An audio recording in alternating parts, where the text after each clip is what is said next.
यथार्थ गीता। श्रीमद् भगवत गीता अथ चतुर्थोऽध्याय। अध्याय 3 में योगेश्वर श्री कृष्ण ने आश्वस्त किया था कि दोष दृष्टि से रहित होकर जो भी मानव श्रद्धा युक्त हो मेरे मत के अनुसार चलेगा, वो कर्मों के बंधन से भली प्रकार छूट जाएगा। कर्म बंधन से मुक्ति दिलाने की क्षमता योग, ज्ञान योग या कर्म योग दोनों में है। योग में ही युद्ध संचार निहित है। प्रस्तुत अध्याय में वे बताते हैं कि इस योग का प्रणेता कौन है, इसका क्रमिक विकास कैसे होता है। श्री भगवान वाच।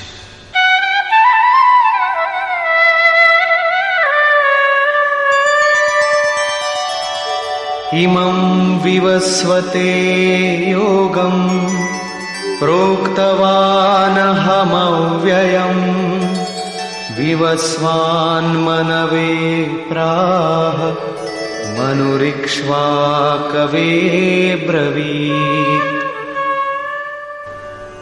अर्जुन, मैंने इस अविनाशी योग को कल्प के आदि में विवस्वान अर्थात सूर्य के प्रति कहा। विवस्वान ने मनु से और मनु ने इक्ष्वाकु से कहा। किसने कहा? मैंने। श्री कृष्ण कौन थे? एक योगी, तत्व स्थित महापुरुष ही इस अविनाशी योग को कल्प के आरंभ में अर्थात भजन के आरंभ में विवस्वान अर्थात जो विवश हैं ऐसे प्राणियों से कहता है, सुरा में संचार कर देता है। यहां सूर्य एक प्रतीक है, क्योंकि सुरा में ही वो परम प्रकाश स्वरूप है और वहीं उसके पाने का विधान है। वास्तविक प्रकाशदाता अर्थात सूर्य वहीं है। ये योग अविनाशी है। योगेश्वर श्री कृष्ण ने कहा था कि इसमें आरंभ का नाश नहीं होता। इस योग का आरंभ भर कर दें तो ये पूर्णत्व दिलाकर ही शांत होता है। शरीर का कल्प औषधियों द्वारा होता है, किंतु आत्मा का भजन से होता है। भजन का आरंभ ही आत्मकल्प का आदि है। ये साधन भजन भी किसी महापुरुष की ही देन है। मोह निशा में अचेत आदिम मानव, जिसमें भजन का कोई संस्कार नहीं है, योग के विषय में जिसने कभी सोचा तक नहीं, ऐसा मनुष्य किसी महापुरुष को देखता है तो उनके दर्शन मात्र से, उनकी वाणी से, टूटी फूटी सेवा और सानिध्य से योग के संस्कार उसमें संचारित हो जाते हैं। गोस्वामी तुलसीदास जी इसी को कहते हैं, जे चितिये प्रभु जिन्ह प्रभु हेरे, ते सब भये परम पद जोगु। योगेश्वर श्री कृष्ण कहते हैं कि ये योग मैंने आरंभ में सूर्य से कहा। चक्षोः सूर्यो अजायत। महापुरुष के दृष्टि निक्षेप मात्र से योग के संस्कार सुरा में प्रसारित हो जाते हैं। स्वयं प्रकाश स्ववश परमेश्वर का निवास सबके हृदय में है। सुरा अर्थात श्वास के निरोध से ही उसकी प्राप्ति का विधान है। सुरा में संस्कारों का सृजन ही सूर्य के प्रति कहना है। समय आने पर यह संस्कार मन में स्फुरित होगा। यही सूर्य का मन से कहना है। मन में स्फुरित होने पर महापुरुष के उस वाक्य के प्रति इच्छा जागृत हो जाएगी। यदि मन में कोई बात है तो उसे पाने की इच्छा अवश्य होगी। यही मनु का इक्ष्वाकु से कहना है। लालसा होगी कि वो नियत कर्म करें जो अविनाशी है, जो कर्म बंधन से मोक्ष दिलाता है। ऐसा है तो किया जाए और आराधना गति पकड़ लेती है। गति पकड़कर ये योग कहां पहुंचाता है, इस पर कहते हैं, एवं परंपरा प्राप्तम् इमं राजर्षयो विदुः सकाले नेह महता योगो नष्टः परन्तप। इस प्रकार किसी महापुरुष द्वारा संस्कार रहित पुरुषों की सुरा में, सुरा से मन में, मन से इच्छा में और इच्छा तीव्र होकर क्रियात्मक आचरण में ढलकर ये योग क्रमशः उत्थान करते करते राजर्षि श्रेणी तक पहुंच जाता है। उस अवस्था में जाकर विदित होता है। इस स्तर के साधक में रिद्धियों सिद्धियों का संचार होता है। वो योग इस महत्वपूर्ण काल में इसी लोक अर्थात शरीर में प्रायः नष्ट हो जाता है। इस सीमा रेखा को कैसे पार किया जाए? क्या इस विशेष स्थल पर पहुंचकर सभी नष्ट हो जाते हैं? श्री कृष्ण कहते हैं, नहीं, जो मेरा आश्रित है, मेरा प्रिय भक्त है, अनन्य सखा है, वो नष्ट नहीं होता।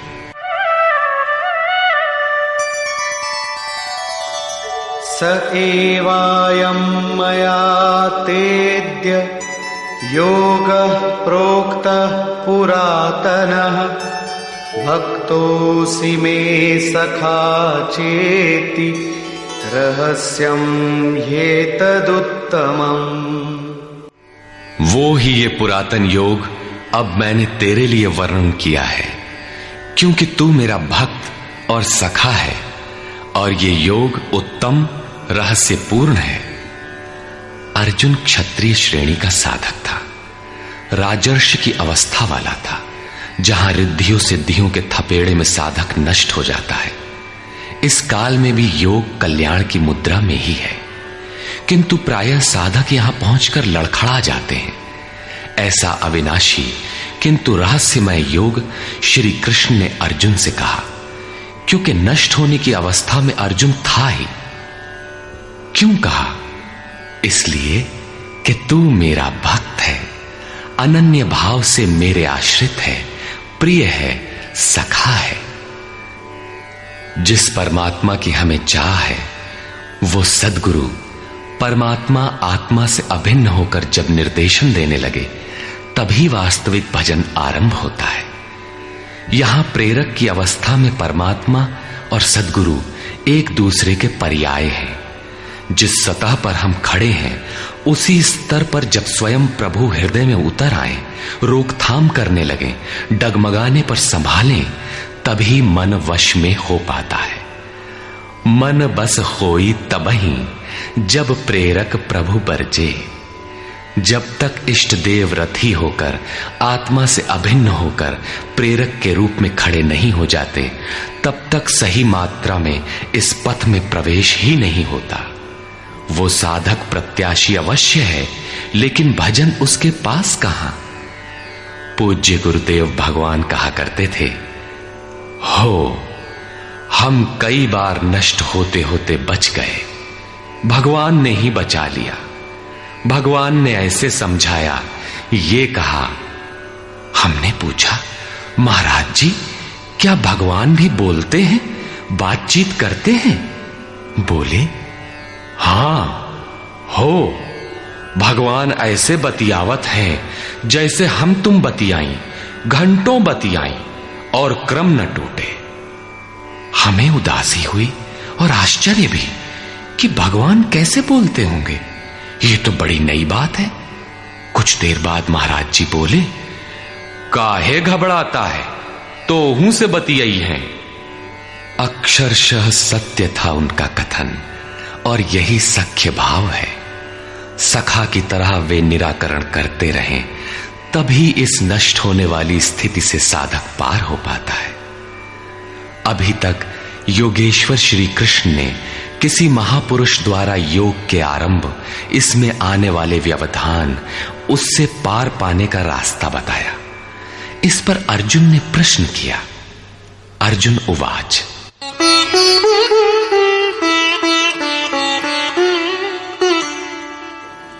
अपरं भवतो जन्म परं जन्म विवस्वतः कथमेतद्विजानीयाम् त्वमादौ प्रोक्तवानिति। भगवान, आपका जन्म तो अपरम अब हुआ है और मेरे अंदर सुरा का संचार बहुत पुराना है, तो मैं कैसे मान लूं कि इस योग को भजन के आदि में आपने ही कहा था। इस पर योगेश्वर श्री कृष्ण महाराज बोले, श्री भगवानुवाच,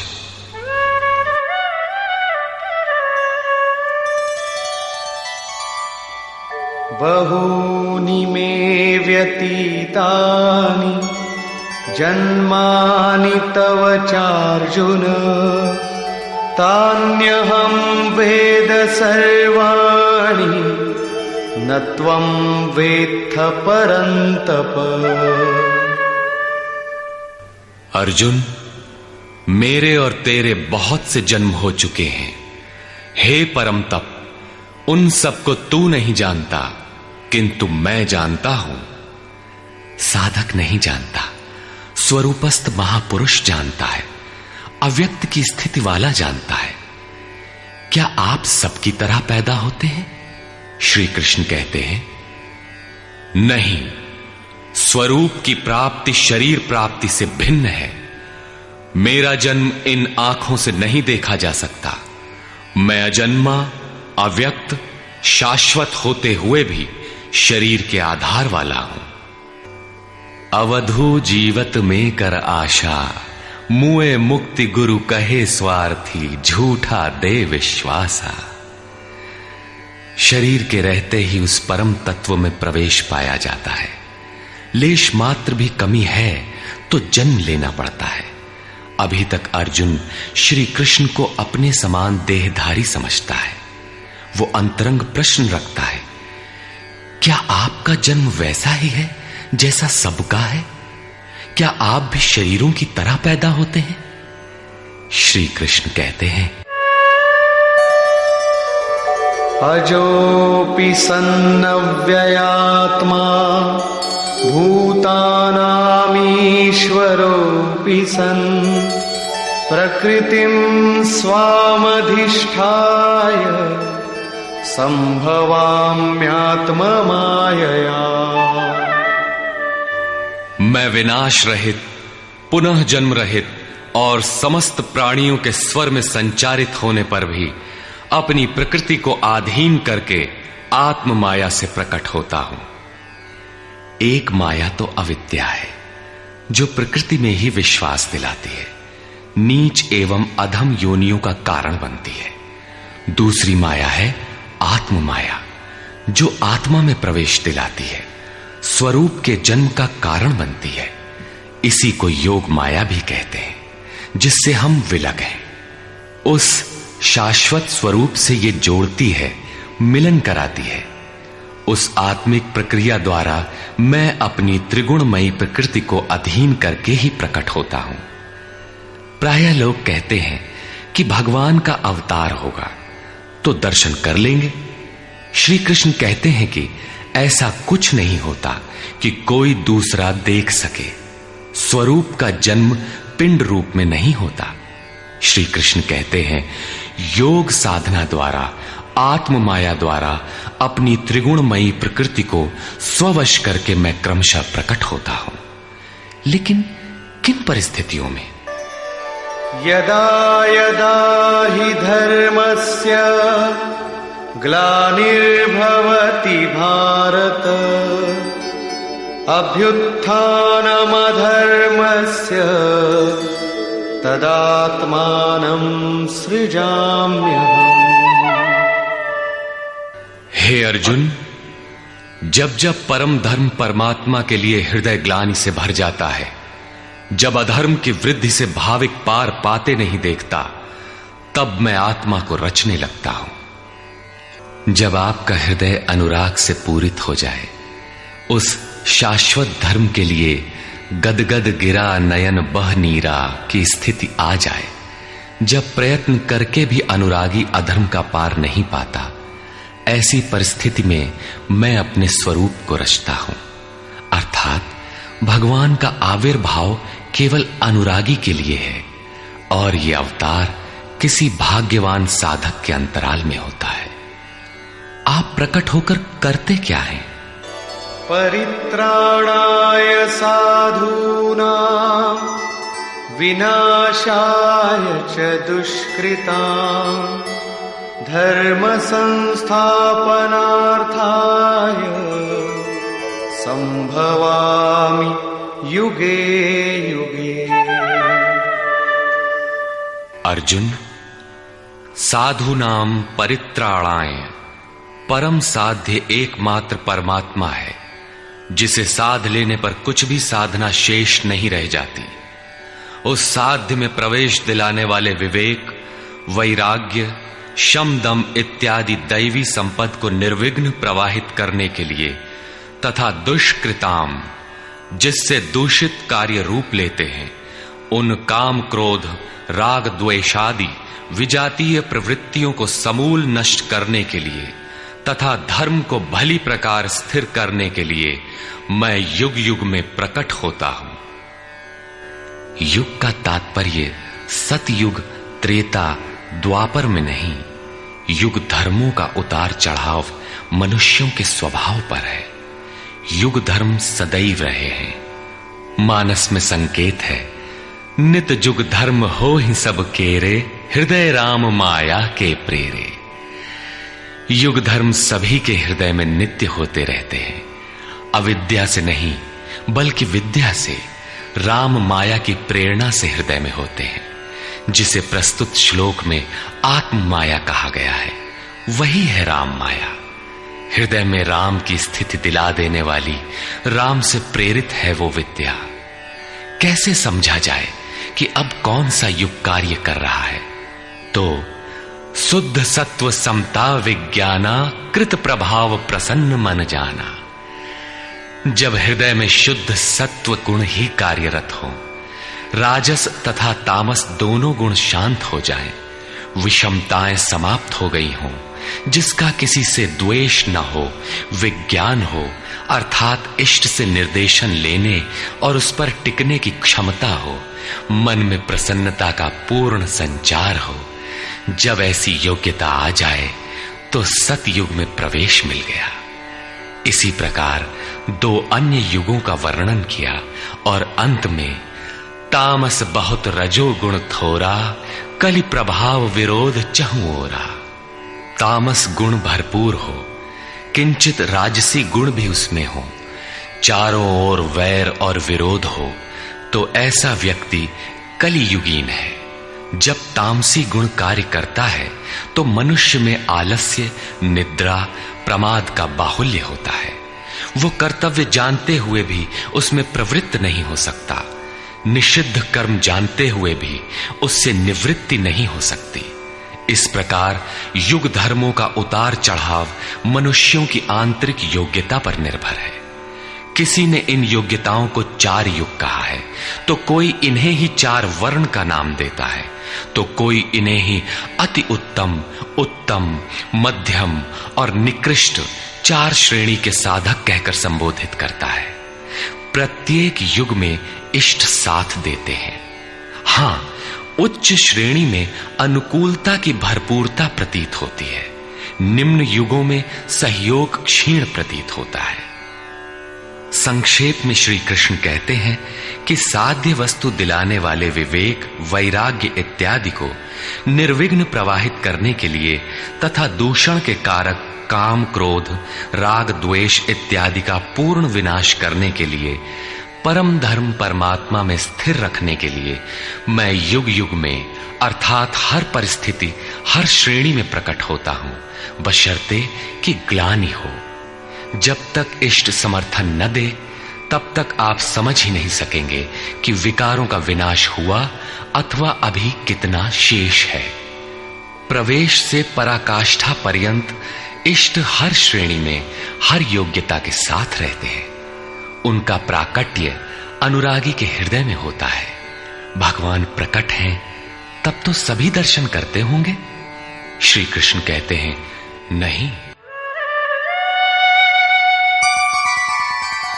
जन्म कर्म च मे दिव्यम् एवं यो वेत्ति तत्त्वतः त्यक्त्वा देहं पुनर्जन्म नैति मामेति सोऽर्जुन। अर्जुन, मेरा वो जन्म अर्थात ग्लानि के साथ स्वरूप की रचना तथा मेरा कर्म अर्थात दुष्कृतियों के कारणों का विनाश, साध्य वस्तु को दिलाने वाली क्षमताओं का निर्दोष संचार, धर्म की स्थिरता, ये कर्म और जन्म दिव्य अर्थात अलौकिक है, लौकिक नहीं है। इन चर्म चक्षुओं से उसे देखा नहीं जा सकता, मन बुद्धि से उसे मापा नहीं जा सकता। जब इतना गूढ़ है तो उसे देखता कौन है? केवल यो वेत्ति तत्वतः, केवल तत्वदर्शी ही मेरे इस जन्म और कर्म को देखता है और मेरा साक्षात करके वो पुनर्जन्म को नहीं प्राप्त होता बल्कि मुझे प्राप्त होता है। जब तत्वदर्शी ही भगवान के जन्म और कार्य को देख पाता है तो लोग लाखों की संख्या में भीड़ लगाए क्यों खड़े हैं कि कहीं अवतार होगा तो दर्शन करेंगे? क्या आप तत्वदर्शी हैं? महात्मा वेश में आज भी विविध तरीके से, मुख्यतः महात्मा वेश की आड़ में बहुत से लोग प्रचार करते फिरते हैं कि वे अवतार हैं, या उनके दलाल प्रचार कर देते हैं। लोग भेड़ की तरह अवतार को देखने टूट पड़ते हैं। किंतु श्री कृष्ण कहते हैं कि केवल तत्वदर्शी ही देख पाता है। अब तत्वदर्शी किसे कहते हैं? अध्याय 2 में सत असत का निर्णय देते हुए योगेश्वर श्री कृष्ण ने बताया था कि अर्जुन, असत वस्तु का अस्तित्व नहीं है और सत का तीनों कालों में कभी अभाव नहीं है। तो क्या आप ऐसा कहते हैं? बताया उन्होंने, नहीं, तत्वदर्शियों ने इसे देखा। न किसी भाषाविद ने देखा, न किसी समृद्धिशाली ने देखा। यहां पुनः बल देते हैं कि मेरा आविर्भाव तो होता है लेकिन उसे तत्वदर्शी ही देख पाता है। तत्वदर्शी एक प्रश्न है। ऐसा कुछ नहीं कि 5 तत्व हैं, 25 तत्व हैं, इनकी गणना सीख ली और हो गए तत्वदर्शी। श्री कृष्ण ने आगे बताया कि आत्मा ही परम तत्व है। आत्मा परम से संयुक्त होकर परमात्मा हो जाता है। आत्म साक्षात्कार करने वाला ही इस आविर्भाव को समझ पाता है। सिद्ध है कि अवतार किसी विरही अनुरागी के हृदय में होता है। आरंभ में उसे वो समझ नहीं पाता कि हमें कौन संकेत देता है, कौन मार्गदर्शन करता है, किंतु परम तत्व परमात्मा के दर्शन के साथ ही वो देख पाता है, समझ पाता है और फिर शरीर को त्याग कर पुनर्जन्म को प्राप्त नहीं होता।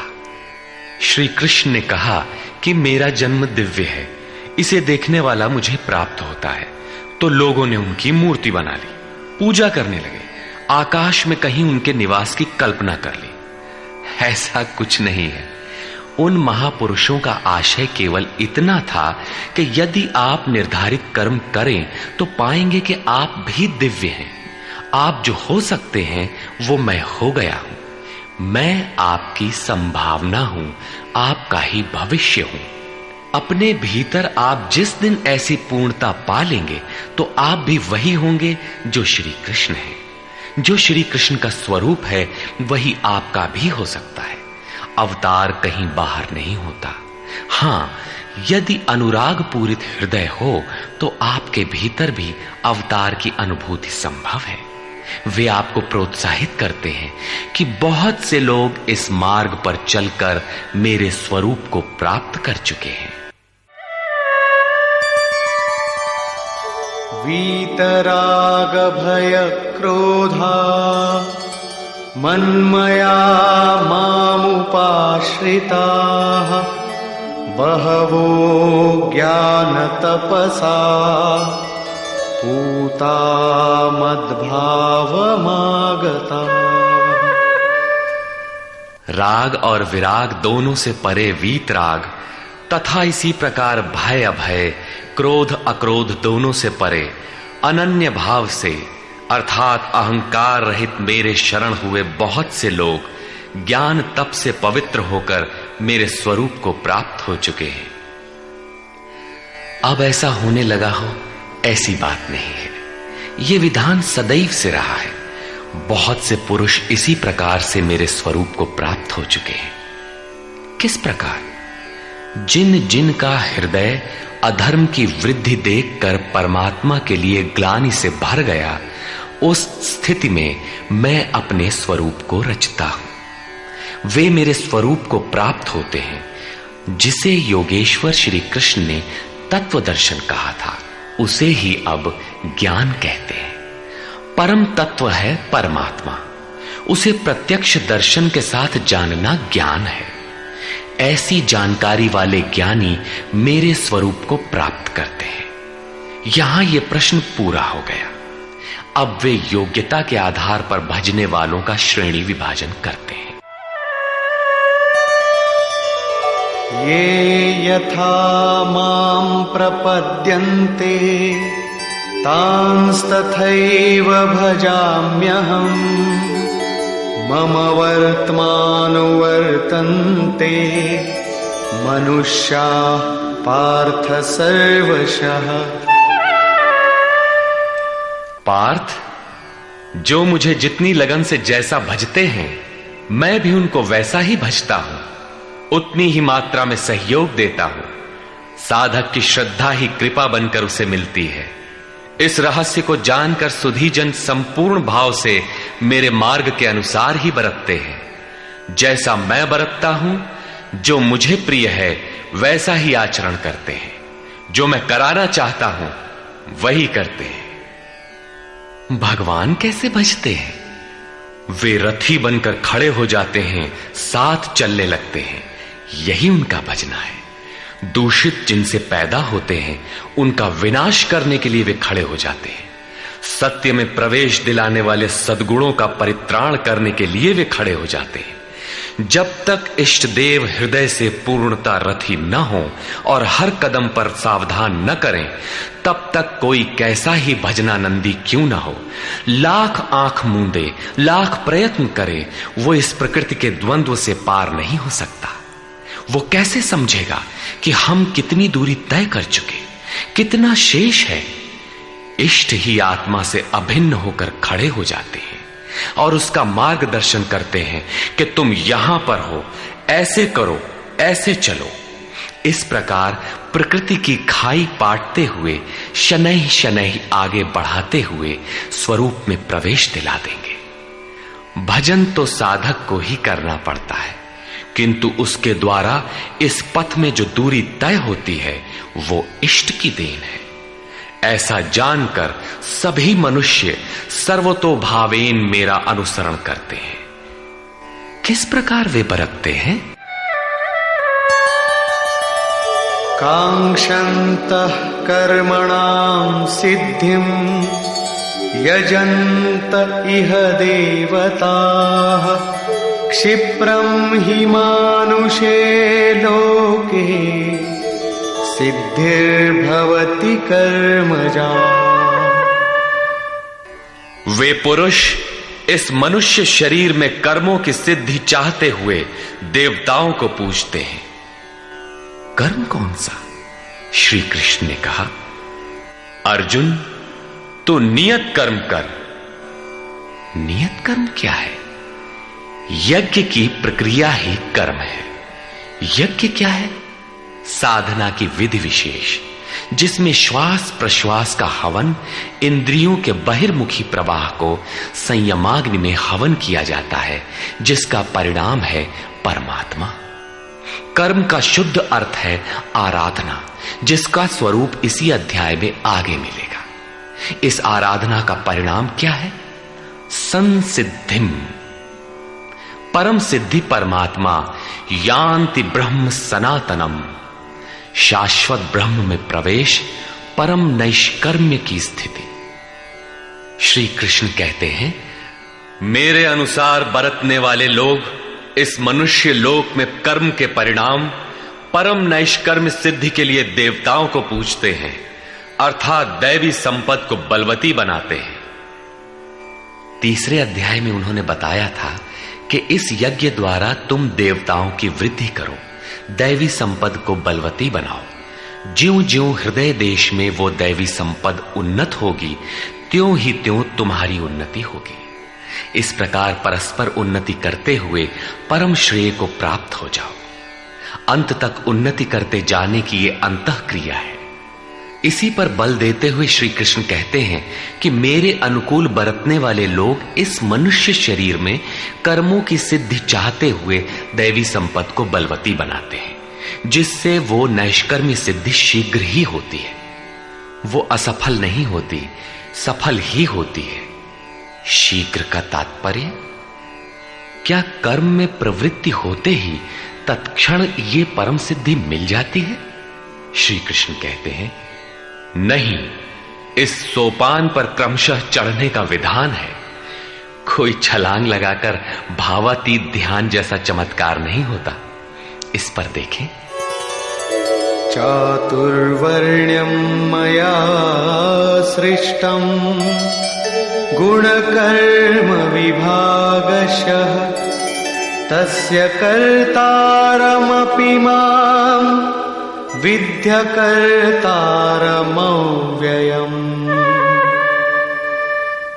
अर्जुन, चातुर्वर्ण्यम मया सृष्टम, 4 वर्णों की रचना मैंने की, तो क्या मनुष्यों को 4 भागों में बांट दिया?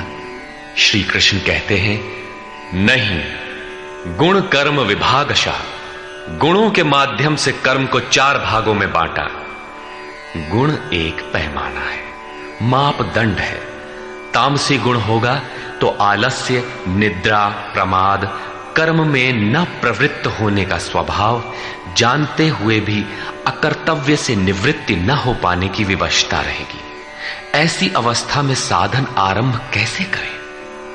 2 घंटे आप आराधना में बैठते हैं, इस कर्म के लिए प्रयत्नशील होना चाहते हैं, किंतु 10 मिनट भी अपने पक्ष में नहीं पाते।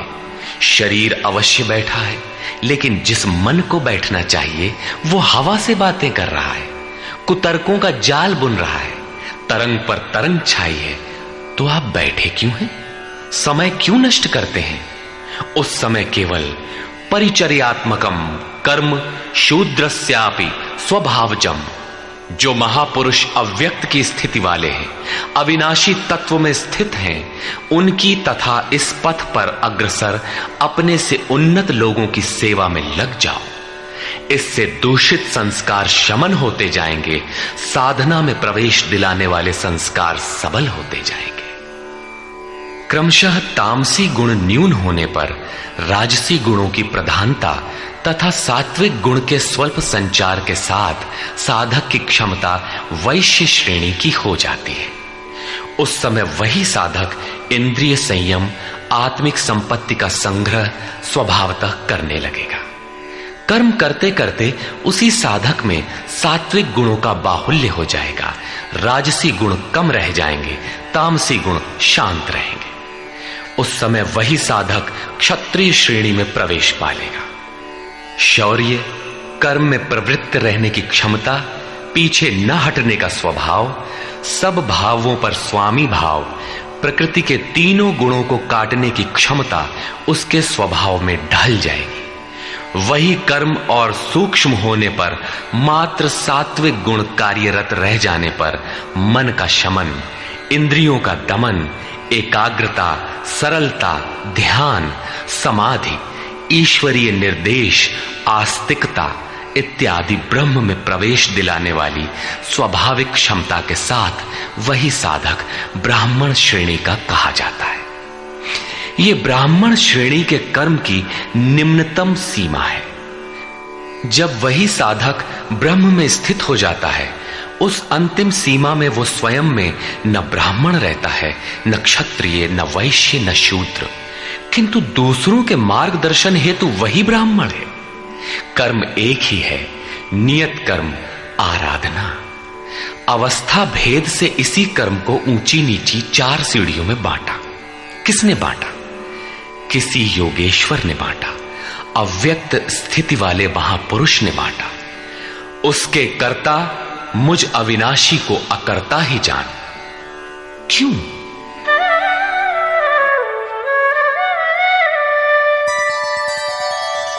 न मां कर्माणि लिम्पन्ति न मे कर्मफले स्पृहा इति मां योऽभिजानाति कर्मभिर्न स बध्यते। क्योंकि कर्मों के फल में मेरी स्पृहा नहीं है। कर्मों का फल क्या है? श्री कृष्ण ने पीछे बताया था कि यज्ञ जिससे पूरा होता है उस क्रिया का नाम कर्म है, और पूर्ति काल में यज्ञ जिसकी रचना करता है उस ज्ञानामृत को पान करने वाला शाश्वत सनातन ब्रह्म में प्रवेश पा लेता है। कर्म का परिणाम है परमात्मा। उस परमात्मा की चाह भी अब मुझे नहीं है, क्योंकि वो मुझसे भिन्न नहीं है। मैं अव्यक्त स्वरूप हूं, उसी की स्थिति वाला हूं। अब आगे कोई सत्ता नहीं जिसके लिए इस कार्य पर स्नेह रखूं। इसलिए कर्म मुझे लिपायमान नहीं करते, और इसी स्तर से जो भी मुझे जानता है, अर्थात जो कर्मों के परिणाम परमात्मा को प्राप्त कर लेता है, उसे भी कर्म नहीं बांधते। जैसे श्री कृष्ण, वैसे उस स्तर से जानने वाला महापुरुष। एवं ज्ञात्वा कृतं कर्म पूर्वैरपि मुमुक्षुभिः कुरु कर्मैव तस्मात् त्वं पूर्वैः पूर्वतरं कृतम्। अर्जुन, पहले होने वाले मोक्ष की इच्छा वाले पुरुषों द्वारा भी यही जानकर कर्म किया गया। क्या जानकर? यही कि जब कर्मों का परिणाम परमात्मा भिन्न न रह जाए, कर्मों के परिणाम परमात्मा की स्पृहा न रह जाने पर उस पुरुष को कर्म नहीं बांधते। श्री कृष्ण इसी स्थिति वाले हैं, इसलिए वे कर्म से लिपायमान नहीं होते, और उसी स्तर से हम जान लेंगे तो हमें भी कर्म नहीं बांधेगा। जैसा श्री कृष्ण, ठीक उसी स्तर से जो भी जान लेगा, वैसा ही वो पुरुष भी कर्म बंधन से मुक्त हो जाएगा। अब श्री कृष्ण भगवान, महात्मा, अव्यक्त, योगेश्वर या महायोगेश्वर जो भी रहे हों, वो स्वरूप सबके लिए है। यही समझकर पहले के मुमुक्षु पुरुषों ने, मोक्ष की इच्छा वाले पुरुषों ने कर्म पर कदम रखा। इसलिए अर्जुन, तू भी पूर्वजों द्वारा सदा से किए हुए इसी कर्म को कर। यही कल्याण का एकमात्र मार्ग है। अभी तक योगेश्वर श्री कृष्ण ने कर्म करने पर बल दिया, किंतु यह स्पष्ट नहीं किया कि कर्म क्या है। अध्याय 2 में उन्होंने कर्म का नाम मात्र लिया कि अब इसी को तू निष्काम कर्म के विषय में सुन। उसकी विशेषताओं का वर्णन किया कि यह जन्म मरण के महान भय से रक्षा करता है। कर्म करते समय सावधानी का वर्णन किया, लेकिन यह नहीं बताया कि कर्म क्या है। अध्याय 3 में उन्होंने कहा कि ज्ञान मार्ग अच्छा लगे या निष्काम कर्म योग, कर्म तो करना ही पड़ेगा। न कर्मों को त्यागने से कोई ज्ञानी होता है, और न कर्म को न आरंभ करने से कोई निष्कर्मी। हठवश जो नहीं करते वे दंभी है। इसलिए मन से इंद्रियों को वश में करके कर्म कर। कौन सा कर्म करें? तो बताया नियत कर्म कर। अब ये निर्धारित कर्म है कौन? तो बोले यज्ञ की प्रक्रिया ही नियत कर्म है। एक नवीन प्रश्न दिया कि यज्ञ क्या है जिसे करें तो कर्म हो जाए। वहां भी यज्ञ की उत्पत्ति बताई, उसकी विशेषताओं का वर्णन किया, किंतु यज्ञ नहीं बताया जिससे कर्म को समझा जा सके। अभी तक यह स्पष्ट नहीं हुआ कि कर्म क्या है। अब कहते हैं कि अर्जुन, कर्म क्या है, अकर्म क्या है, इस विषय में बड़े बड़े विद्वान भी मोहित हैं। उसे भली प्रकार समझ लेना चाहिए। किं कर्म किम कर्मेति कवयोप्यत्र मोहिताः तत्ते कर्म प्रवक्ष्यामि यज्ञात्वा मोक्ष्यसे शुभाम्। कर्म क्या है और अकर्म क्या है, इस विषय में बुद्धिमान पुरुष भी मोहित हैं। इसलिए मैं वो कर्म तेरे लिए अच्छी तरह से कहूंगा जिसे जानकर तू अशुभात मोक्ष से, अशुभ अर्थात संसार बंधन से भली प्रकार छूट जाएगा। कर्म कोई ऐसी वस्तु है जो संसार बंधन से मुक्ति दिलाती है। इसी कर्म को जानने के लिए श्री कृष्ण पुनः बल देते हैं। कर्मणो ह्यपि बोद्धव्यम् च विकर्मणः अकर्मणश्च बोद्धव्यम् गहना कर्मणो गतिः। कर्म का स्वरूप भी जानना चाहिए, अकर्म का स्वरूप भी समझना चाहिए, और विकर्म अर्थात विकल्प शून्य विशेष कर्म जो आप्त पुरुषों द्वारा होता है उसे भी जानना चाहिए, क्योंकि कर्म की गति गहन है। कतिपय लोगों ने विकर्म का अर्थ निषिद्ध कर्म, मन लगाकर किया गया कर्म इत्यादि किया है। वस्तुतः यहां वि उपसर्ग विशिष्टता का द्योतक है। प्राप्ति के पश्चात महापुरुषों के कर्म विकल्प शून्य होते हैं। आत्मस्थित, आत्मतृप्त, आत्मकाम महापुरुषों को न तो कर्म करने से कोई लाभ है और न छोड़ने से कोई हानि ही है, फिर भी वे पीछे वालों के हित के लिए कर्म करते हैं। ऐसा कर्म विकल्प शून्य है, विशुद्ध है, और यही कर्म विकर्म कहलाता है। उदाहरणार्थ, गीता में जहां भी किसी कार्य में वि उपसर्ग लगा है उसकी विशेषता का द्योतक है, निष्कृष्टता का नहीं। यथा योग युक्तो विशुद्धात्मा विजितात्मा जितेंद्रिय। अभी आपने विकर्म देखा, रहा कर्म और अकर्म, जिसे अगले श्लोक में समझने का प्रयास करें। यदि यहां कर्म अकर्म का विभाजन नहीं समझ सके तो कभी नहीं समझ सकेंगे। कर्मण्यकर्म यः पश्येत् अकर्मणि च कर्म यः स बुद्धिमान् मनुष्येषु स युक्तः कृत्स्न कर्म कृत्। जो पुरुष कर्म में अकर्म देखे, कर्म माने आराधना अर्थात आराधना करे, और ये भी समझे कि करने वाला मैं नहीं हूं, बल्कि गुणों की अवस्था ही चिंतन में हमें नियुक्त करता है, मैं इष्ट द्वारा संचालित हूं, ऐसा देखे। और जब इस प्रकार अकर्म देखने की क्षमता आ जाए और धारावाहिक रूप से कर्म होता रहे, तभी समझना चाहिए कि कर्म सही दिशा में हो रहा है।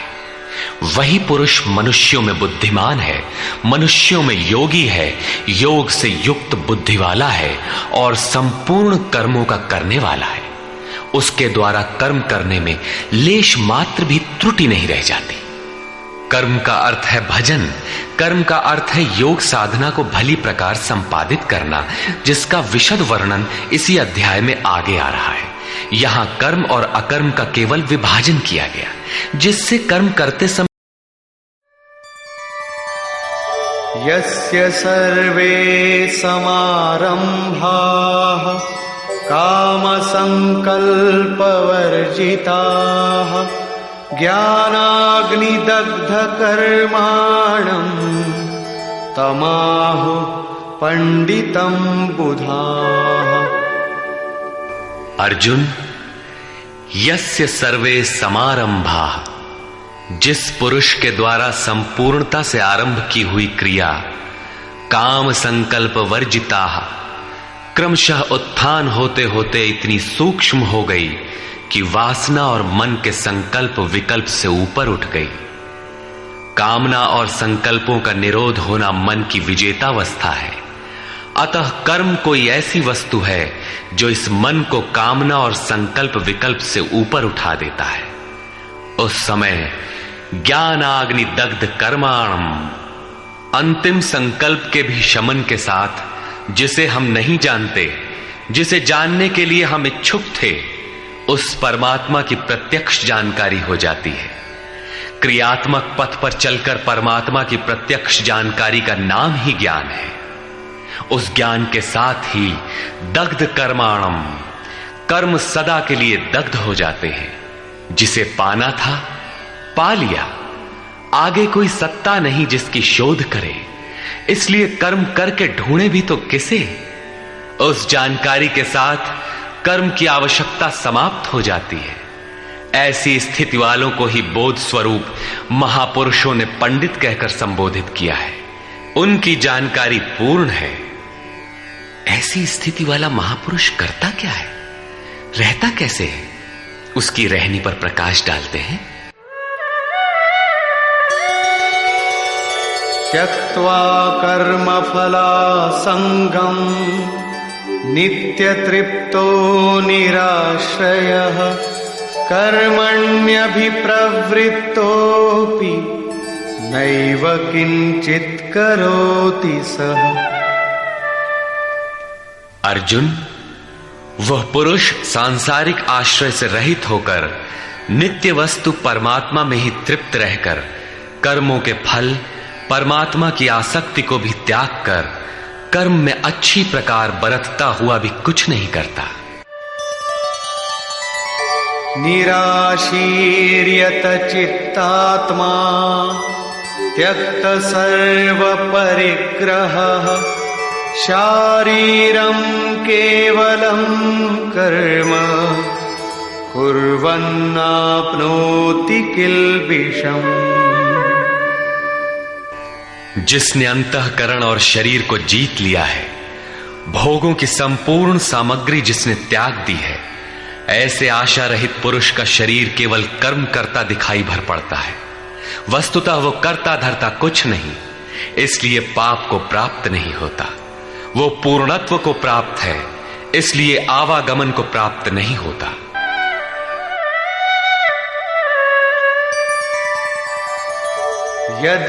यदृच्छालाभ संतुष्टो द्वन्द्वातीतो विमत्सरः समः सिद्धावसिद्धौ च कृत्वापि न निबध्यते।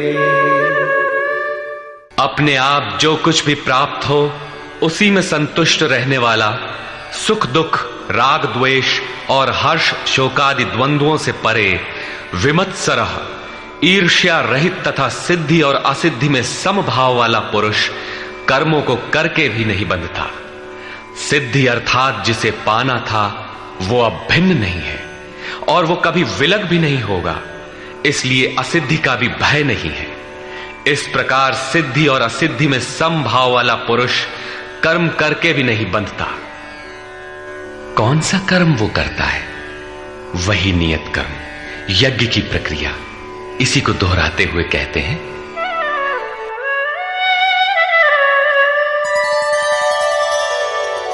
गतसंगस्य मुक्तस्य ज्ञानावस्थितचेतसः यज्ञायाचरतः कर्म समग्रं प्रविलीयते।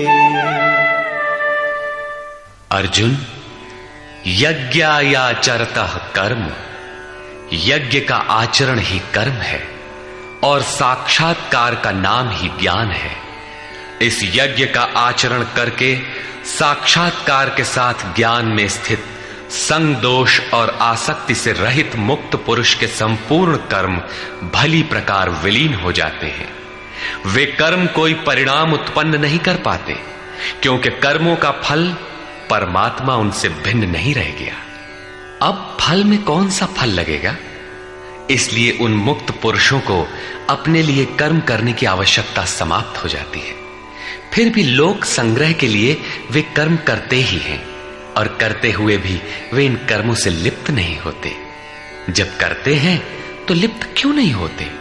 इस पर कहते हैं, ब्रह्मार्पणं ब्रह्महविः ब्रह्माग्नौ ब्रह्मणाहुतं ब्रह्मैव तेन गन्तव्यं ब्रह्म कर्म समाधिना। ऐसे मुक्त पुरुष का समर्पण ब्रह्म है, हवि ब्रह्म है, अग्नि भी ब्रह्म ही है। अर्थात ब्रह्म रूप अग्नि में ब्रह्म रूपी कर्ता द्वारा जो हवन किया जाता है वो भी ब्रह्म है। ब्रह्म कर्म समाधिना, जिसके कर्म ब्रह्म का स्पर्श करके समाधिस्थ हो चुके हैं, उसमें विलय हो चुके हैं, ऐसे महापुरुष के लिए जो प्राप्त होने योग्य है वो भी ब्रह्म ही है। वो कर्ता धर्ता कुछ नहीं, केवल लोक संग्रह के लिए कर्म में बरतता है।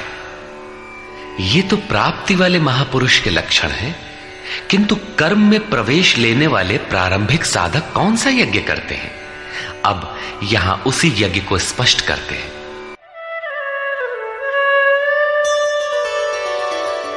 दैवमेवापरे यज्ञं योगिनः पर्युपासते, ब्रह्माग्नावपरे यज्ञं यज्ञेनैवोपजुह्वति।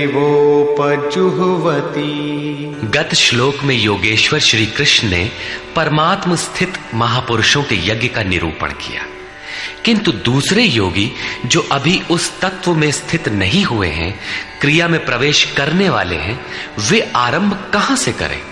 इस पर कहते हैं कि दूसरे योगी लोग दैवम यज्ञम अर्थात दैवी संपद को अपने हृदय में बलवती बनाते हैं, जिसके लिए ब्रह्मा का निर्देश था कि इस यज्ञ द्वारा तुम लोग देवताओं की उन्नति करो। ज्यों ज्यों हृदय देश में दैवी संपद अर्जित होगी, वही तुम्हारी प्रगति होगी और क्रमशः परस्पर उन्नति करके परम श्रेय को प्राप्त करो। दैवी संपद को हृदय देश में बलवती बनाना प्रवेशिका श्रेणी के योगियों का यज्ञ है। वो दैवी संपद अध्याय 16 के आरंभिक 3 श्लोकों में वर्णित है, जो हैं तो सब में केवल महत्वपूर्ण कर्तव्य समझकर उनकी जागृति करें, उनमें लगे। इन्हीं को इंगित करते हुए योगेश्वर ने कहा कि अर्जुन, तू शोक मत कर, क्योंकि तू दैवी संपद को प्राप्त हुआ है। तू मुझ में निवास करेगा, मेरे ही शाश्वत स्वरूप को प्राप्त करेगा, क्योंकि ये दैवी संपद परम कल्याण के लिए ही है। और इसके विपरीत आसुरी संपद नीच और अधम योनियों का कारण है। इसी आसुरी संपद का हवन होने लगता है, इसलिए ये यज्ञ है और यहीं से यज्ञ का आरंभ है। दूसरे योगी ब्रह्माग्नौ पर ब्रह्म परमात्म रूप अग्नि में यज्ञ के द्वारा ही यज्ञ का अनुष्ठान करते हैं। श्री कृष्ण ने आगे बताया कि इस शरीर में अधियज्ञ मैं हूं। यज्ञों का अधिष्ठाता अर्थात यज्ञ जिसमें विलय होते हैं वो पुरुष मैं हूं। श्री कृष्ण एक योगी थे, सद्गुरु थे। इस प्रकार दूसरे योगी जन ब्रह्म रूपी अग्नि में यज्ञ अर्थात यज्ञ स्वरूप सद्गुरु को उद्देश्य बनाकर यज्ञ का अनुष्ठान करते हैं। सारांशतः सद्गुरु के स्वरूप का ध्यान करते हैं। श्रोत्रादीनीन्द्रियाण्यन्ये संयमाग्निषु जुह्वति, शब्दादीन् विषयानन्य इंद्रियाग्निषु जुह्वति। अन्य योगी जन श्रोत्रादिक अर्थात श्रोत्र, नेत्र, त्वचा, जिह्वा, नासिका सब इंद्रियों को संयम रूपी अग्नि में हवन करते हैं, अर्थात इंद्रियों को विषयों से समेटकर संयत कर लेते हैं। यहां आग नहीं जलती। जैसे अग्नि में डालने से हर वस्तु भस्मसात हो जाती है, ठीक इसी प्रकार संयम ही एक अग्नि है जो इंद्रियों के संपूर्ण बहिर्मुखी प्रवाह को दग्ध कर देता है। दूसरे योगी लोग शब्दादिक अर्थात शब्द, स्पर्श, रूप, रस और गंध विषयों को इंद्रिय रूपी अग्नि में हवन कर देते हैं, अर्थात उनका आशय बदलकर साधना परक बना लेते हैं। साधक को संसार में रहकर ही तो भजन करना है। सांसारिक लोगों के भले बुरे शब्द उससे टकराते ही रहते हैं। विषयोत्तेजक ऐसे शब्दों को सुनते ही साधक उनके आशय को योग, वैराग्य सहायक, वैराग्योत्तेजक भावों में बदलकर इंद्रिय रूपी अग्नि में हवन कर देते हैं। जैसे कि एक बार अर्जुन अपने चिंतन में रत था, अकस्मात उसके कर्ण कुहरों में संगीत लहरी झंझना उठी। उसने सिर उठाकर देखा तो उर्वशी खड़ी थी। जो एक वेश्या थी। सभी उसके रूप पर मुग्ध हो झूम रहे थे, किंतु अर्जुन ने उसे स्नेहिल दृष्टि से मातृवत देखा। उस शब्द रूप से मिलने वाले विकार विलीन हो गए, इंद्रियों के अंतराल में ही समाहित हो गए। यहां इंद्रिय ही अग्नि है। अग्नि में डाली हुई वस्तु जैसे भस्मसात हो जाती है, उसी प्रकार आशय बदलकर इष्ट के अनुकूल ढाल लेने पर विषयोत्तेजक रूप, रस, गंध, स्पर्श और शब्द भी भस्म हो जाते हैं। साधक पर कुप्रभाव नहीं डाल पाते। साधक इन शब्दादिकों में रुचि नहीं लेता, इन्हें ग्रहण नहीं करता। इन श्लोकों में अपरे, अन्य शब्द एक ही साधक की ऊंची नीची अवस्थाएं हैं। एक ही यज्ञकर्ता का ऊंचा नीचा स्तर है, न कि अपरे अपरे कहने से कोई अलग अलग यज्ञ। सर्वाणि इंद्रियकर्माणि प्राणकर्माणि चापरे आत्मसंयमयोगाग्नौ जुह्वति ज्ञानदीपिते। अभी तक योगेश्वर ने जिस यज्ञ की चर्चा की, उसमें क्रमशः दैवी संपत्ति को अर्जित किया जाता है। इंद्रियों की संपूर्ण चेष्टाओं का संयम किया जाता है। बलात् विषयोत्तेजक शब्दादिकों के टकराने पर भी उनका आशय बदलकर उनसे बचा जाता है। इससे उन्नत अवस्था होने पर दूसरे योगी जन संपूर्ण इंद्रियों की चेष्टाओं तथा प्राण के व्यापार को साक्षात्कार सहित ज्ञान से प्रकाशित परमात्म स्थिति रूपी योगाग्नि में हवन करते हैं। जब संयम की पकड़ आत्मा के साथ तद्रूप हो जाती है, प्राण और इंद्रियों का व्यापार भी शांत हो जाता है, उस समय विषयों को उद्दीप्त करने वाली और इष्ट में प्रवृत्ति दिलाने वाली दोनों धाराएं आत्मसात हो जाती हैं। परमात्मा में स्थिति मिल जाती है, यज्ञ का परिणाम निकल आता है। ये है यज्ञ की पराकाष्ठा। जिस परमात्मा को पाना था उसी में स्थिति आ गई तो शेष क्या रहा। पुनः योगेश्वर श्री कृष्ण यज्ञ को भली प्रकार समझाते हैं। द्रव्य यज्ञास्तपो यज्ञा योग यज्ञास्तथा परे स्वाध्याय ज्ञान यज्ञाश्च यतयः संशितव्रता। अनेक लोग द्रव्य यज्ञ करते हैं, अर्थात आत्मपथ में महापुरुषों की सेवा में पत्र पुष्प अर्पण करते हैं। वे समर्पण के साथ महापुरुषों की सेवा में द्रव्य लगाते हैं। श्री कृष्ण आगे कहते हैं कि भक्ति भाव से पत्र पुष्प फल जल जो कुछ भी मुझे देता है उसे मैं खाता हूं और उसका परम कल्याण सृजन करने वाला होता हूं। ये भी यज्ञ ही है। हर आत्मा की सेवा करना, भूले हुए को आत्म पथ पर लाना द्रव्य यज्ञ है, क्योंकि प्राकृतिक संस्कारों को जलाने में समर्थ हैं। इसी प्रकार कई पुरुष तपोयज्ञ, स्वधर्म पालन में इंद्रियों को तपाते हैं, अर्थात स्वभाव से उत्पन्न क्षमता के अनुसार यज्ञ की निम्न और उन्नत अवस्थाओं के बीच तपते हैं। इसी पथ की अल्पज्ञता में पहली श्रेणी का साधक शूद्र परिचर्या द्वारा, वैश्य दैवी संपद के संग्रह द्वारा, क्षत्रिय काम क्रोधादि के उन्मूलन द्वारा और ब्राह्मण ब्रह्म में प्रवेश की योग्यता के स्तर से इंद्रियों को तपाता है। सबको एक जैसा परिश्रम करना पड़ता है। वास्तव में यज्ञ एक ही है, अवस्था के अनुसार ऊंची नीची श्रेणियां गुजरती जाती है। पूज्य महाराज जी कहते थे, मन सहित इंद्रियों और शरीर को लक्ष्य के अनुरूप तपाना ही तप कहलाता है। ये लक्ष्य से दूर भागेंगे, इन्हें समेट कर उधर ही लगाओ। अनेक पुरुष योग यज्ञ का आचरण करते हैं।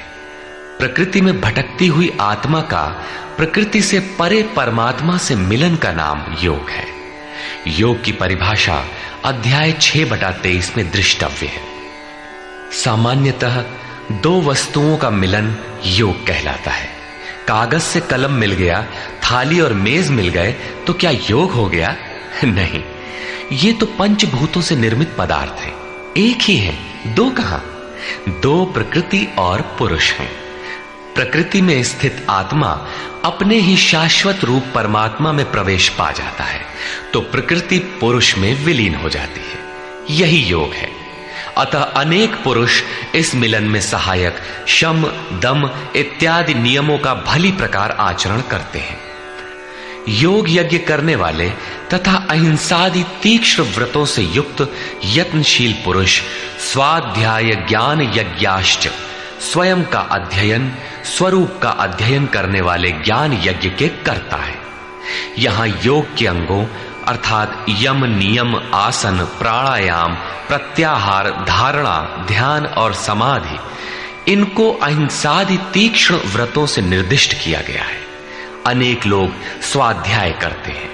पुस्तक पढ़ना तो स्वाध्याय का आरंभिक स्तर मात्र है। विशुद्ध स्वाध्याय है स्वयं का अध्ययन, जिससे स्वस्वरूप की उपलब्धि होती है, जिसका परिणाम है ज्ञान अर्थात साक्षात्कार। यज्ञ का अगला चरण बताते हैं। अपाने जुह्वति प्राणम प्राणे पानम तथा परे प्राणापान गतिरुद्ध्वा प्राणायाम परायणा। बहुत से योगी अपान वायु में प्राण वायु का हवन करते हैं और उसी प्रकार प्राण वायु में अपान वायु का हवन करते हैं। इससे सूक्ष्म अवस्था हो जाने पर अन्य योगी जन प्राण और अपान दोनों की गति रोककर प्राणायाम के परायण हो जाते हैं। जिसे श्री कृष्ण प्राणापान कहते हैं, उसी को महात्मा बुद्ध अनापान कहते हैं। इसी को उन्होंने श्वास प्रश्वास भी कहा है। प्राण वो श्वास है जिसे आप भीतर खींचते हैं और अपान वो श्वास है जिसे आप बाहर छोड़ते हैं। योगियों की अनुभूति है कि आप श्वास के साथ बाह्य वायुमंडल के संकल्प भी ग्रहण करते हैं और प्रश्वास में इसी प्रकार आंतरिक भले बुरे चिंतन की लहर फेंकते रहते हैं। बाह्य किसी संकल्प का ग्रहण न करना प्राण का हवन है तथा भीतर संकल्पों को न उठने देना अपान का हवन है। न भीतर से किसी संकल्प का स्फुरण हो और न ही बाह्य दुनिया में चलने वाले चिंतन अंदर क्षोभ उत्पन्न कर पाए। इस प्रकार प्राण और अपान दोनों की गति सम हो जाने पर प्राणों का याम अर्थात निरोध हो जाता है। यही प्राणायाम है। ये मन की विजितावस्था है। प्राणों का रुकना और मन का रुकना एक ही बात है। प्रत्येक महापुरुष ने इस प्रकरण को लिया है। वेदों में इसका उल्लेख है। चत्वारि वाक पारमिता पदानि। इसी को पूज्य महाराज जी कहा करते थे। हो, एक ही नाम को 4 श्रेणियों से जपा जाता है। बैखरी, मध्यमा, पश्यंती और परा। बैखरी उसे कहते हैं जो व्यक्त हो जाए। नाम का इस प्रकार उच्चारण हो कि आप सुने और बाहर कोई बैठा हो तो उसे भी सुनाई पड़े। मध्यमा अर्थात मध्यम स्वर में जप, जिसे केवल आप ही सुने, बगल में बैठा हुआ व्यक्ति भी उस उच्चारण को सुन न सके। ये उच्चारण कंठ से होता है। धीरे धीरे नाम की धुन बन जाती है, डोर लग जाती है। साधना और सूक्ष्म हो जाने पर पश्यंती अर्थात नाम देखने की अवस्था आ जाती है। फिर नाम को जपा नहीं जाता, यही नाम श्वास में ढल जाता है। मन को दृष्टा बनाकर खड़ा कर दें, देखते बर रहे कि सांस कहती क्या है, सांस आती है कब, बाहर निकलती है कब, कहती है क्या। महापुरुषों का कहना है कि ये सांस नाम के सिवाय और कुछ कहती ही नहीं। साधक नाम का जप नहीं करता, केवल उससे उठने वाली धुन को सुनता है, सांस को देखता भर है, इसलिए इसे पश्यंती कहते हैं। पश्यंती में मन को दृष्टा के रूप में खड़ा करना पड़ता है, किंतु साधन और उन्नत हो जाने पर सुनना भी नहीं पड़ता। एक बार सुरत लगा भर दे, स्वतः सुनाई देगा। जपय न जपावे अपने से आवे। न स्वयं जपो, न मन को सुनने के लिए बाध्य करो, और जप चलता रहे। इसी का नाम है अजपा। ऐसा नहीं कि जप प्रारंभ ही न करें और आ गई अजपा। यदि किसी ने जप नहीं प्रारंभ किया तो अजपा नाम की कोई वस्तु भी उसके पास नहीं होगी। अजपा का अर्थ है हम न जपें किंतु जाप हमारा साथ न छोड़े। एक बार सूरत का कांटा लगा भर दें तो जप प्रवाहित हो जाए और अनवरत चलता रहे। इस स्वाभाविक जप का नाम है अजपा, और यही है परावाणी का जप। यह प्रकृति से परे तत्व परमात्मा में प्रवेश दिलाती है। इसके आगे वाणी में कोई परिवर्तन नहीं है। परम का दिग्दर्शन करा के उसी में विलीन हो जाती है, इसलिए इसे परा कहते हैं। मन श्वास के साथ जुड़ा है। जब श्वास पर दृष्टि है, श्वास में नाम ढल चुका है, भीतर से न तो किसी संकल्प का उत्थान है और न बाह्य वायुमंडल के संकल्प भीतर प्रवेश कर पाते हैं। यही मन पर विजय की अवस्था है। इसी के साथ यज्ञ का परिणाम निकल आता है। अपरे नियताहाराः प्राणान् प्राणेषु जुह्वति सर्वेप्येते यज्ञविदो यज्ञक्षपितकल्मषाः। दूसरे नियमित आहार करने वाले प्राण को प्राणों में ही हवन करते हैं। पूज्य महाराज जी कहा करते थे कि योगी का आहार दृढ़, आसन दृढ़ और निद्रा दृढ़ होनी चाहिए। आहार विहार पर नियंत्रण बहुत आवश्यक है। ऐसे अनेक योगी प्राण को प्राण में ही हवन कर देते हैं, अर्थात श्वास लेने पर ही ध्यान केंद्रित रखते हैं, प्रश्वास पर ध्यान नहीं देते। सांस आई तो सुना ओम, पुनः सांस आई तो ओम सुनते रहें। इस प्रकार यज्ञों द्वारा नष्ट पाप वाले ये सभी पुरुष यज्ञ के जानकार हैं। इन निर्दिष्ट विधियों में से यदि कहीं से भी करते हैं तो वे सभी यज्ञ के ज्ञाता हैं। अब यज्ञ का परिणाम बताते हैं।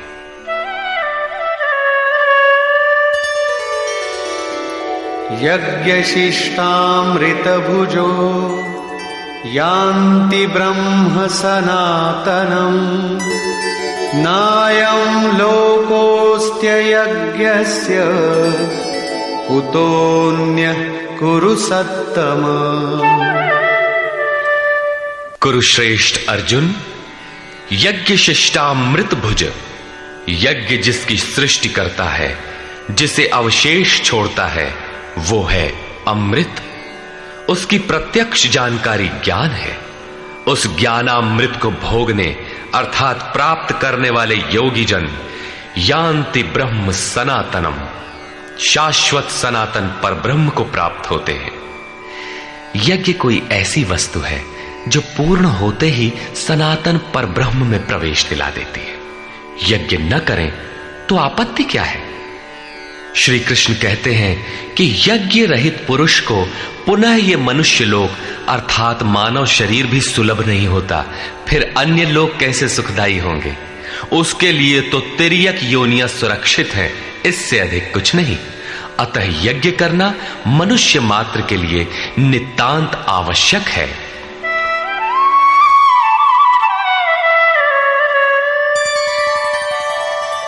एवं बहुविधा यज्ञा वितता ब्रह्मणो मुखे कर्मजान् विद्धितान् सर्वान् एवं ज्ञात्वा विमोक्ष्यसे। इस प्रकार उपर्युक्त बहुत प्रकार के यज्ञ वेद की वाणी में कहे गए हैं, ब्रह्म के मुख से विस्तारित है। प्राप्ति के पश्चात महापुरुषों के शरीर को परब्रह्म धारण कर लेता है। ब्रह्म से अभिन्न अवस्था वाले उन महात्माओं की बुद्धि मात्र यंत्र होती है, उनके द्वारा वो ब्रह्म ही बोलता है। उसकी वाणी में इन यज्ञों का विस्तार किया गया है। इन सब यज्ञों को तू कर्म जान विद्धि, कर्म से उत्पन्न हुआ जान। यही पहले भी कहे आए हैं, यज्ञ कर्म समुद्भवः, उन्हें इस प्रकार क्रियात्मक चलकर जान लेने पर, जैसा अभी बताया था, यज्ञ करके जिनका पाप नष्ट हो चुका हो वही यज्ञ के यथार्थ ज्ञाता है। अतः अर्जुन, तू विमोक्ष्य से संसार बंधन से पूर्णतः छूट जाएगा। यहां योगेश्वर ने कर्म को स्पष्ट कर दिया।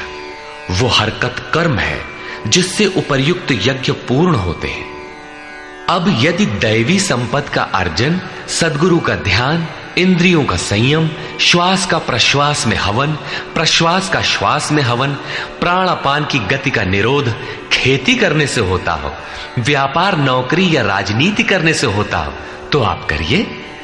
यज्ञ तो ऐसी क्रिया है जो पूर्ण होते ही तत्क्षण परब्रह्म में प्रवेश दिला देती है। बाह्य किसी भी कार्य से आप तत्क्षण ब्रह्म में प्रवेश पा जाते हो तो कीजिए। वस्तुतः ये सब के सब यज्ञ चिंतन की अंतःक्रियाएं हैं, आराधना का चित्रण है जिससे आराध्य देव विदित होता है। यज्ञ उस आराध्य तक की दूरी तय करने की निर्धारित प्रक्रिया विशेष है। ये यज्ञ श्वास प्रश्वास, प्राणायाम इत्यादि जिस क्रिया से संपन्न होते हैं उस कार्य प्रणाली का नाम कर्म है। कर्म का शुद्ध अर्थ है आराधना, चिंतन। प्रायः लोग कहते हैं कि संसार में कुछ भी किया जाए हो गया कर्म, कामना से रहित होकर कुछ भी करते जाओ हो गया निष्काम कर्मयोग। कोई कहता है कि अधिक लाभ के लिए विदेशी वस्त्र बेचते हैं तो आप सकामी हैं, देश सेवा के लिए स्वदेशी बेचें तो हो गया निष्काम कर्मयोग। निष्ठा पूर्वक नौकरी करें, हानि लाभ की चिंता से मुक्त होकर व्यापार करें, हो गया निष्काम कर्मयोग। जय पराजय की भावना से मुक्त होकर युद्ध करें, चुनाव लड़ें, हो गए निष्कर्मी। मरोगे तो मुक्ति हो जाएगी। वस्तुतः ऐसा कुछ भी नहीं है। योगेश्वर श्री कृष्ण ने स्पष्ट शब्दों में बताया कि इस निष्काम कर्म में निर्धारित क्रिया एक ही है, व्यवसायात्मिका बुद्धि रेकेह कुरु नंदन। अर्जुन, तू निर्धारित कर्म को कर, यज्ञ की प्रक्रिया ही कर्म है। यज्ञ क्या है? श्वास प्रश्वास का हवन, इंद्रियों का संयम, यज्ञ स्वरूप महापुरुष का ध्यान, प्राणायाम, प्राणों का निरोध। ये यज्ञ जिससे होने लगे उस क्रिया का नाम कर्म है। संपूर्ण गीता में एक भी श्लोक ऐसा नहीं है जो सांसारिक कार्य व्यापारों का समर्थन करता हो। प्रायः यज्ञ का नाम आने पर लोग बाहर एक यज्ञ वेदी बनाकर तिल जौ लेकर स्वाहा बोलते हुए हवन प्रारंभ कर देते हैं। ये एक धोखा है। द्रव्य यज्ञ दूसरा है जिसे श्री कृष्ण ने कई बार कहा, किंतु पशु बलि, वस्तुदाह इत्यादि से इसका कोई संबंध नहीं है। श्रेयान् द्रव्यमयाद् यज्ञात् ज्ञानयज्ञः परन्तप सर्वं कर्माखिलं पार्थ ज्ञाने परिसमाप्यते। अर्जुन, सांसारिक द्रव्यों से सिद्ध होने वाले यज्ञ की अपेक्षा ज्ञान यज्ञ, जिसका परिणाम ज्ञान अर्थात साक्षात्कार है, यज्ञ जिसकी सृष्टि करता है, उस अमृत तत्व की जानकारी का नाम ज्ञान है। ऐसा यज्ञ श्रेयस्कर है, परम कल्याणकारी है। हे पार्थ, संपूर्ण कर्म ज्ञान में शेष हो जाते हैं, परिसमाप्यते, भली प्रकार समाहित हो जाते हैं। ज्ञान यज्ञ की पराकाष्ठा है। उसके पश्चात कर्म किए जाने से न कोई लाभ है और न छोड़ देने से उस महापुरुष की कोई क्षति ही होती है। इस प्रकार भौतिक द्रव्यों से होने वाले यज्ञ भी यज्ञ है, किंतु उस यज्ञ की तुलना में जिसका परिणाम साक्षात्कार है, उस ज्ञान यज्ञ की अपेक्षा अत्यंत अल्प है। आप करोड़ का हवन करें, सैकड़ों यज्ञ वेदी बना लें, सतपथ पर द्रव्य लगावें, साधु संत महापुरुषों की सेवा में द्रव्य लगावें, किंतु इस ज्ञान यज्ञ की अपेक्षा अल्प है। वस्तुतः यज्ञ श्वास प्रश्वास का है, इंद्रियों के संयम का है, मन के निरोध का है, जैसा श्री कृष्ण अभी बता आए। इस यज्ञ को प्राप्त कहां किया जाए, उसकी विधि कहां से सीखें?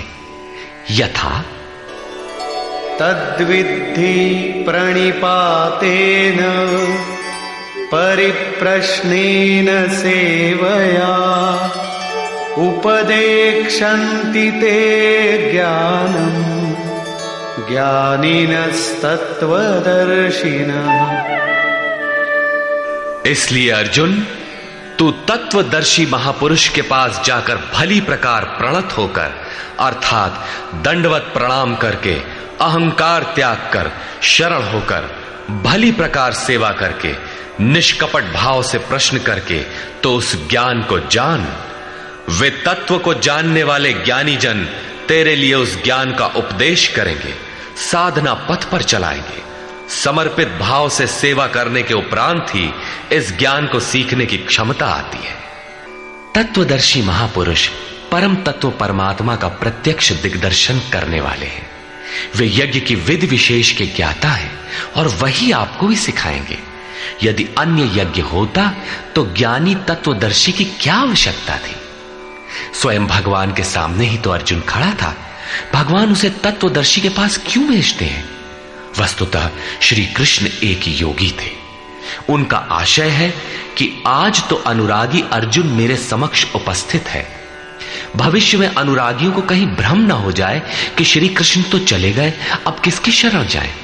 इसलिए उन्होंने स्पष्ट किया कि तत्वदर्शी के पास जाओ, वे ज्ञानी जन तुझे उपदेश देंगे और यज्ञात्वा न पुनर्मोहम् एवं यास्यसि पाण्डव येन भूतान्यशेषेण द्रक्ष्यस्यात्मन्यथो मयि।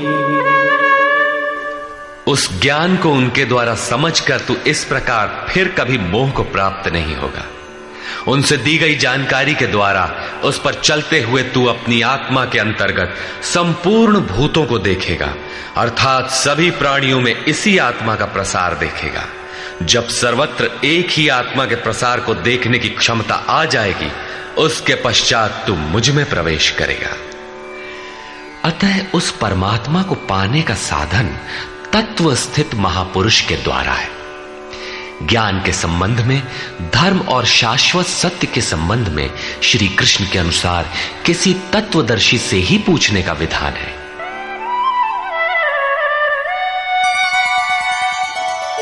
अपि चेदसि पापेभ्यः सर्वेभ्यः पापकृत्तमः सर्वं ज्ञानप्लवेनैव वृजिनं संतरिष्यसि।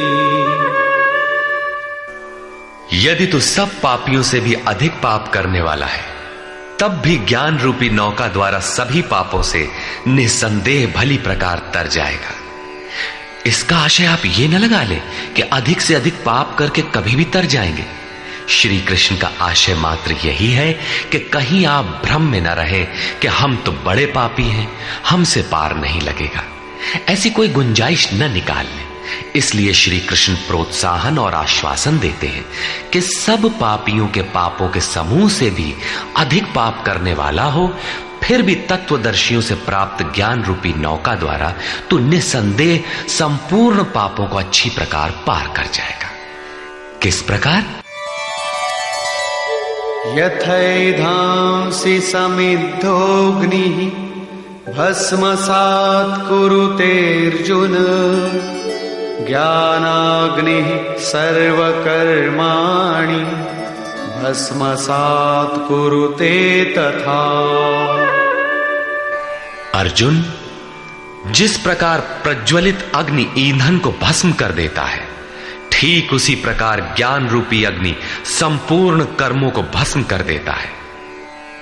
यह ज्ञान की प्रवेशिका नहीं है जहां से यज्ञ में प्रवेश मिलता है, वरन यह ज्ञान अर्थात साक्षात्कार की पराकाष्ठा का चित्रण है, जिसमें पहले विजातीय कर्म भस्म होते हैं और फिर प्राप्ति के साथ चिंतन कर्म भी उसी में विलय हो जाते हैं। जिसे पाना था पा लिया, अब आगे चिंतन कर किसे ढूंढे? ऐसा साक्षात्कार वाला ज्ञानी संपूर्ण शुभाशुभ कर्मों का अंत कर लेगा। वो साक्षात्कार होगा कहां? बाहर होगा अथवा भीतर?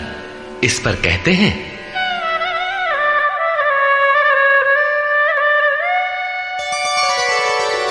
नहि ज्ञानेन सदृशं पवित्रमिह विद्यते तत्स्वयं योग संसिद्धः कालेनात्मनि विन्दति। इस संसार में ज्ञान के समान पवित्र करने वाला निसंदेह कुछ भी नहीं है। उस ज्ञान अर्थात साक्षात्कार को तू स्वयं, दूसरा नहीं, योग की परिपक्व अवस्था में, आरंभ में नहीं, अपनी आत्मा के अंतर्गत हृदय देश में ही अनुभव करेगा, बाहर नहीं। इस ज्ञान के लिए कौन सी योग्यताएं अपेक्षित हैं? योगेश्वर के ही शब्दों में, श्रद्धावान् लभते ज्ञानं तत्परः संयतेन्द्रियः ज्ञानं लब्ध्वा परां शान्तिम् अचिरेणाधिगच्छति। श्रद्धावान, तत्पर तथा संयतेंद्रिय पुरुष ही ज्ञान प्राप्त कर पाता है। भावपूर्वक जिज्ञासा नहीं है तो तत्वदर्शी की शरण जाने पर भी ज्ञान नहीं प्राप्त होता। केवल श्रद्धा ही पर्याप्त नहीं है। श्रद्धावान शिथिल प्रयत्न भी हो सकता है। अतः महापुरुष द्वारा निर्दिष्ट पथ पर तत्परता से अग्रसर होने की लगन आवश्यक है। इसके साथ ही संपूर्ण इंद्रियों का संयम अनिवार्य है। जो वासनाओं से विरत नहीं है उसके लिए साक्षात्कार अर्थात ज्ञान की प्राप्ति कठिन है। केवल श्रद्धावान आचरणरत संयतेंद्रिय पुरुष ही ज्ञान प्राप्त करता है। ज्ञान को प्राप्त कर वो तत्क्षण परम शांति को प्राप्त हो जाता है, जिसके पश्चात कुछ भी पाना शेष नहीं रहता। और जहां श्रद्धा नहीं है, अज्ञश्चाश्रद्दधानश्च संशयात्मा विनश्यति नायं लोकोऽस्ति न परो न सुखं संशयात्मनः। अज्ञानी जो यज्ञ के विधि विशेष से अनभिज्ञ है एवं श्रद्धा रहित तथा संशय युक्त पुरुष इस परमार्थ पथ से भ्रष्ट हो जाता है। उनमें भी संशय युक्त पुरुष के लिए न तो सुख है, न पुनः मनुष्य शरीर है और न परमात्मा ही। अतः तत्वदर्शी महापुरुष के पास जाकर इस पथ के संशयों का निवारण कर लेना चाहिए, अन्यथा वे वस्तु का परिचय कभी नहीं पाएंगे। फिर पाता कौन है? योग संन्यस्त कर्माणम् ज्ञान संच्छिन्न संशयम् आत्मवन्तं न कर्माणि निबध्नन्ति धनंजय। जिसके कर्म योग द्वारा भगवान में समाहित हो चुके हैं, जिसका संपूर्ण संशय परमात्मा की प्रत्यक्ष जानकारी द्वारा नष्ट हो गया है, परमात्मा से संयुक्त ऐसे पुरुष को कर्म नहीं बांधते। योग के द्वारा ही कर्मों का शमन होगा, ज्ञान से ही संशय नष्ट होगा। इसीलिए श्री कृष्ण कहते हैं, तस्मादज्ञान संभूतम् हृत्स्थं ज्ञानासिनात्मनः चित्वैनं संशयं योगम् आतिष्ठोत्तिष्ठ भारत। इसलिए भरतवंशी अर्जुन, तू योग में स्थित हो और अज्ञान से उत्पन्न हुए हृदय में स्थित अपने संशय को ज्ञान रूपी तलवार से काट युद्ध के लिए खड़ा हो। जब साक्षात्कार में बाधक संशय शत्रु मन के भीतर है तो बाहर कोई किसी से क्यों लड़ेगा? वस्तुतः जब आप चिंतन पथ पर अग्रसर होते हैं तब संशय से उत्पन्न बाह्य प्रवृत्तियां बाधा के रूप में स्वाभाविक है। ये शत्रु के रूप में भयंकर आक्रमण करती हैं। संयम के साथ यज्ञ की विधि विशेष का आचरण करते हुए इन विकारों का पार पाना ही युद्ध है, जिसका परिणाम परम शांति है।